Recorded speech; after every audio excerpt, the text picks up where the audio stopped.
সত্য বস্তুনিষ্ঠ সংবাদ প্রকাশ হবে সেই আশা করে পরিষদের সম্মানিত সভাপতি দৈনিক কল্যাণ সম্পাদক জনাব ফরাদ অনেক নিউজ কভার করে, বিশেষ করে জ্বালানি তেল নিয়ে লম্বা লাইন নিয়ে ফরাদের বজায় নিচ্ছি যে আমরা একটু প্রোগ্রামে ভাঙতে হচ্ছে। আমরা এই পর্বে কেন উধাও হলো এর ভিতরের ঘটনাটি সেটা নিয়ে ফরাদ যেন ভবিষ্যতে একটি আমরা আজকে অন্তত ৭১-এর আজকের যে দিনের প্রেক্ষাপট, সেই প্রেক্ষাপটে আমি ৭১-এর পরিবারের সকল সদস্যদের যেমন শুভেচ্ছা জানাচ্ছি, সাংবাদিক ভাইদের শুভেচ্ছা জানাচ্ছি। ৭১-এর উত্তর সমৃদ্ধিও প্রত্যাশা করছি। মানুষ যা প্রত্যাশা করে তা যেন ৭১ আমাদের উপহার দিতে পারে। সবাইকে বেশি করে ভিতরের খবরটা জানার সুযোগ করে দেয় সেই আহ্বান এবং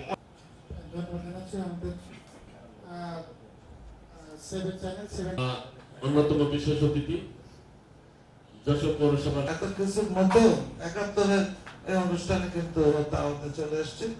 আমি ৭১-এর আবারও সাফল্য কামনা করে উত্তরোত্তর সমৃদ্ধি কামনা করে আমি সম্মানিত অতিথিবৃন্দ, সম্মানিত কোনো মিডিয়া বলি, প্রত্যেকটা মিডিয়ার একটা উদ্দেশ্য থাকে। যশোরের সুখ দুঃখ, যশোরের ভালো মন্দ, যশোরের বিভিন্ন বিষয়গুলোর সামনে আসবে, সামনে তুলে ধরবে। যশোর জেলা পরিষদের সম্মানিত প্রশাসক আমাদের শ্রদ্ধাভাজন সেটি আমার মনে হয় সফল হবে, সার্থক হবে। তো আবারও চ্যানেল 71কে আবারও জন্মদিন আজকের এই অনুষ্ঠানে সম্মানিত সভাপতি যশোর আইনজীবী সমিতির সম্মানিত কারণে যে আপনারা জানেন যে এখানে আমাদের সাংবাদিকদের আমরা 2011 সালে নভেম্বর থেকে আমরা কাজ শুরু করি, অর্থাৎ এই 14 বছর ৭১ বিষয় নিয়ে পার করলাম। আসলে এই 14 বছরটা কিন্তু আমার জন্য মানে সহজ ছিল না, খুব কঠিন ছিল আর কি আমার জন্য আর কি। প্রতি মুহূর্তে একটা করে চ্যালেঞ্জ ছিল, প্রতি মুহূর্তে প্রতিদিন একটা করে ভুল করে চ্যালেঞ্জ ছিল। সমস্ত চ্যালেঞ্জ মোকাবেলা করেই আসলে আমরা টিকে ছিলাম, আছি, ইনশাআল্লাহ আগামী দিনে থাকবো এবং দেশ জনগণের কথা আমরা বলবো, সম্ভাবনার কথা বলবো, সমস্যার কথা তুলে ধরবো। আমরা স্বাগত জানাই, গণতন্ত্রকে স্বাগত জানাই। শুভ দিন, ৭১-এর জন্মদিন। ইতিমধ্যে প্রেস ক্লাবের সভাপতি আসছেন, ওনাকে একটু জায়গা করে দেন।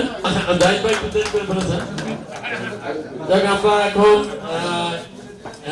আছেন তাদেরকে আমরা ক্যান্টিনে যাওয়ার জন্য অনুরোধ করছি। ক্যান্টিনে সার্কিট হাউসের ক্যান্টিনে আপনারা সবাই যান, আর বাদ বাকি যারা আছেন এখানে সবাই।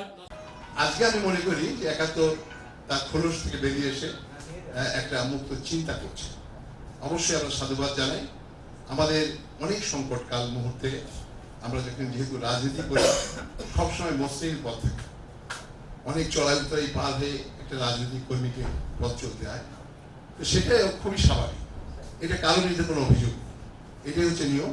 সেক্ষেত্রে আমাদের ফরহাদ সাহেব অনেক ভূমিকা পালন করেছে, যেটা আমাদের শান্তনুল ইসলাম সমিতিরা বলেছে যে সংবাদপত্রে আসলে মুক্ত চিন্তা যেমন থাকবে, সঠিক তথ্য উপস্থাপন করবে। আমি মনে করি আজকের প্রেক্ষিতে সংবাদপত্র তার সত্য সংবাদ উপস্থাপন করবে, জাতির জন্য যেটা প্রয়োজন সেই সত্য তথ্য উপস্থাপন করবে এবং আজকে যে বিভ্রান্ত যে হচ্ছে সেই বিভ্রান্তির পথ থেকে নিশ্চয়ই আমাদেরকে উঠে দেবে, আমাদেরকে সহযোগিতা করবে, জাতিকে অন্তত পথ দেখাবে।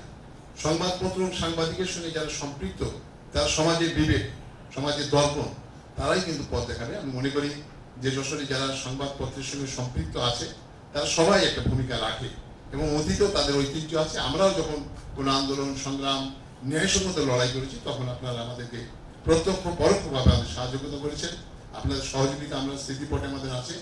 আমরা আজকে অন্তত ৭১-এর আজকের যে দিনের প্রেক্ষাপট, সেই প্রেক্ষাপটে আমি ৭১-এর পরিবারের সকল সদস্যদের যেমন শুভেচ্ছা জানাচ্ছি, সাংবাদিক ভাইদের শুভেচ্ছা জানাচ্ছি। ৭১-এর উত্তর সমৃদ্ধিও প্রত্যাশা করছি।